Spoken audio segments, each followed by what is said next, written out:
March 13, 2017. Reports surfaced that the Central Intelligence Agency has been employing tabletop gaming for the purpose of training officers. During a presentation at the South by Southwest conference, senior collection analyst David Klopper reveals a prototype version of Collection, a game he designed to develop officer crisis management skills. At the conference, journalists are free to observe and play the game, but are prohibited from photographing rules manuals or individual game components.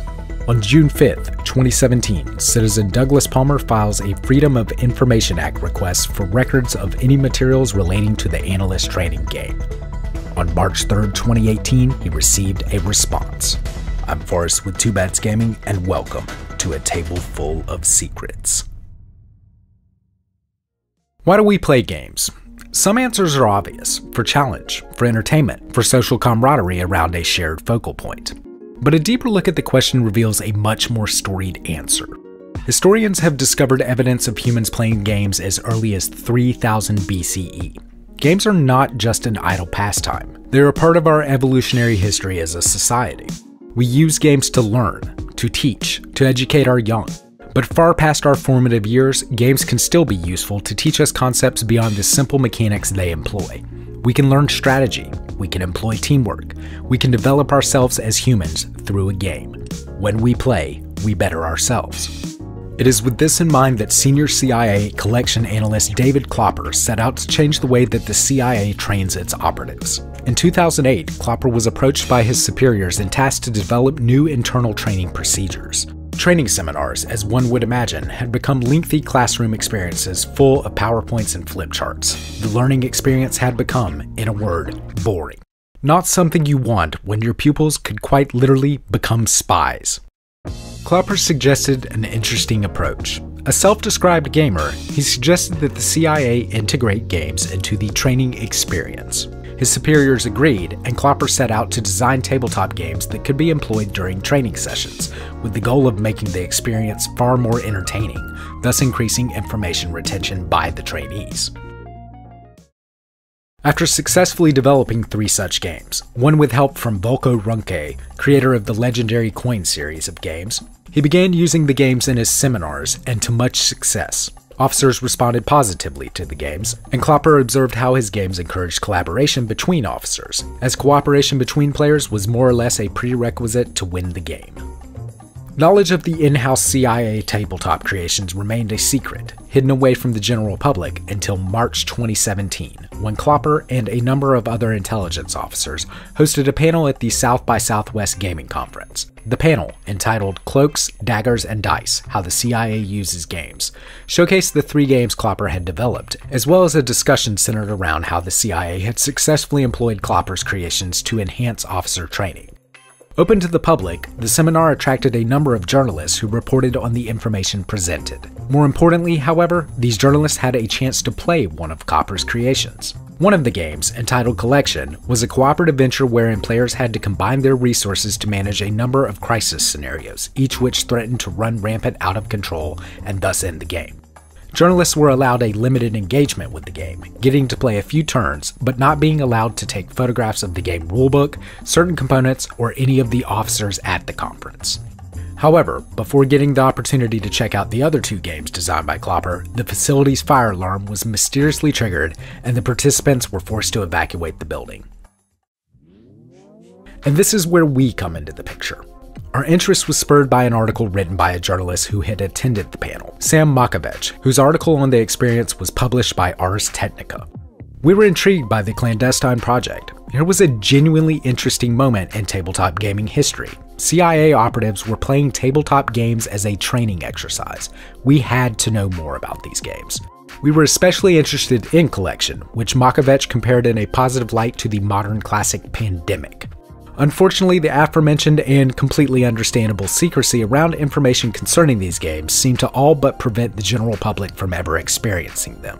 All we had to go on was a 1 or 2 paragraph description of the basic concept behind the games, and a single picture of the game boards. Certainly not enough to figure out what the game truly was. And that's the way we expected this story to end, a footnote shrouded in mystery. Enter into the picture one Douglas Palmer, a self-described visionary, inventor, hacker, maker, futurist, entrepreneur, and technology innovator. This man of many titles must have felt a bit inquisitive, much like ourselves. He took it upon himself to file a Freedom of Information Act request for, quote, copies of all materials, including but not limited to boards, cards, pieces, specifications, and rulebooks for the CIA Directorate of Analysis Analyst Training Game collection. Filed on June 5, 2017, it appeared that the request had either been denied or forgotten about until March 20, 2018, when Palmer received a response from the CIA. And what a response it was. The response included 262 pages of documents concerning all 3 of the requested games. Included were rulebooks, component and game board examples, slides of the presentations given at the conference, and a bevy of handwritten playtesting notes written by Klopper and Runke coming directly from their design sessions. What we received far exceeded expectations. In short, we got the games. Well, sort of. While the information was there, it was in a highly disorganized state. Rules for one game were interspersed with those for another. Component examples weren't labeled with what game they belonged to. Furthermore, while we did get examples of the cards, tokens, and other components included in each game, they were in 1-bit black and white only fax quality documents. Yes, we had the game, but it was only in the most ethereal of senses. Everything needed was there, but this was not a simple print and play proposition. We had the manual, but the end product was still strewn out as hundreds of pieces like that unfinished IKEA table we've all encountered at some point. For us, this would not stand. We wanted to experience the previously classified board game in full, not just as some abstract description through a jumbled mess of declassified documents. So we got to work, organizing what information was available into a cohesive collection. We went through all 262 pages of the FOIA documents and decoded which pages belonged to which games. The time-consuming step, however, is that we had to actually make the game. Due to the incredibly low quality of the component graphics, we found it necessary to create every component of collection. The game board, all 70 cards, the tokens, and so on. We sent it off to a prototype game printing service and waited, and now it's here. What we have now is quite possibly the only public copy of this game in existence, and we've played it enough for a review. So first off, how does the game actually play? Well, it's a cooperative experience for 3 to 7 players. The rulebook describes it as, quote, a collaborative training game designed to teach how analysts and collectors in the intelligence community work together against a variety of challenges. Players play the role of analysts working together as a team. The object of the game is to engage intelligence collectors to drive reporting, providing policymakers with enough information to simultaneously manage several international scenarios. And yeah, if you're thinking that's probably not going on the back of the box of the next great board game, you'd probably be right. But here's what it really boils down to. The board is divided into 3 separate crisis scenarios. Each scenario is represented by a random crisis card, which defines the amount of reports, basically resources, you'll need to collect in order to solve the crisis. Each scenario has a crisis level and a response level, which will rise and fall throughout the game depending on various player actions, cards drawn, etc. Generally speaking, you want the crisis level to go down and the response level to go up. If the crisis level ever hits 10 in any scenario, then the game is immediately over. Players each take on the role of one of 7 different types of collection analyst, basically CIA officers whose job it is to gather information of various sorts and turn it over to the appropriate collectors. Collectors is CIA speak for various governmental agencies like the NSA, State Department, and so on. There's 6 different collectors in this game, hence the 6 spaces below each crisis scenario. Players have 2 main actions in collection. First, generating engagements with various collectors, an engagement representing the effort of that analyst to reach out to a collector and work with them. And secondly, turning those engagements into reports. Throughout the game, players will be drawing cards from the collection deck, which is split broadly into 2 categories: bad stuff, the red cards, and good stuff, the blue cards. Bad stuff will raise the crisis level or reduce a collector's response level. Good stuff will reduce the crisis level, generate additional engagements, or increase collector response levels. The response level basically represents how much attention a certain collector is paying to a certain crisis. And again, higher is better. Here's why. As mentioned before, analysts will generate engagements at various collectors as they travel around the scenarios. However, the main goal of the game is to generate reports which solve crises. There are 3 types of reports: military, red, economic, green, and political, blue. Generally speaking, each player can only generate one type of engagement or report. For instance, a military analyst can only generate military stuff. Each crisis requires a varying amount of each type of report to solve. To generate a report, a player rolls one 10-sided die for each engagement token on their location of the type of report that they're trying to generate, and compares it to the current response level of the collector the analyst is located at. Roll lower than that and you generate a report. Here's an example. I'm currently at the OSE location, playing as the economic analyst, which means I can generate economic reports. There are currently 5 economic engagement tokens at my location, so I'll roll 5d10. The OSE response level in my current scenario is 6, so I need to get at least one result of 5 or lower. I roll, and I've got it, and thus have generated a report. Generate enough reports of the right type, and a crisis is solved. Solve all 3, and you win the game.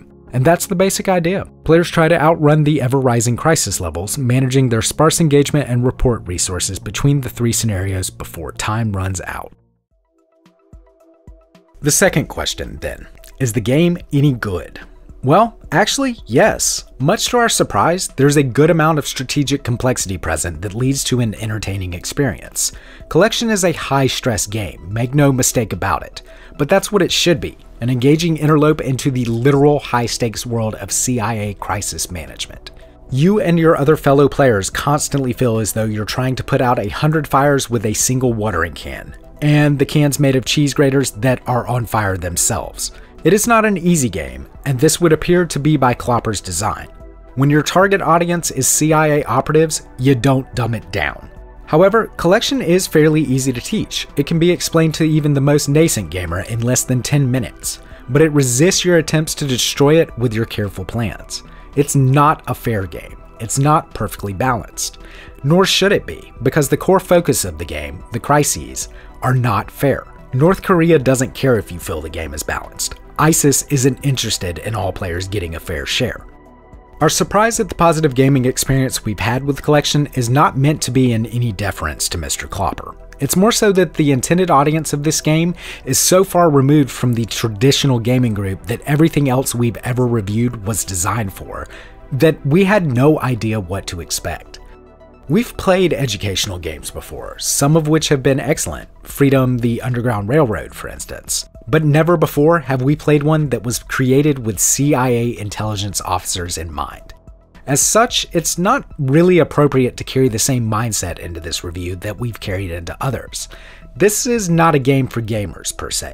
Were we to rate it on those standards, then yes, it would have some issues. The theme is pretty pasted on, as mentioned before, it's not very balanced, and if written for a larger audience, then the terminology choices would be fairly obscure.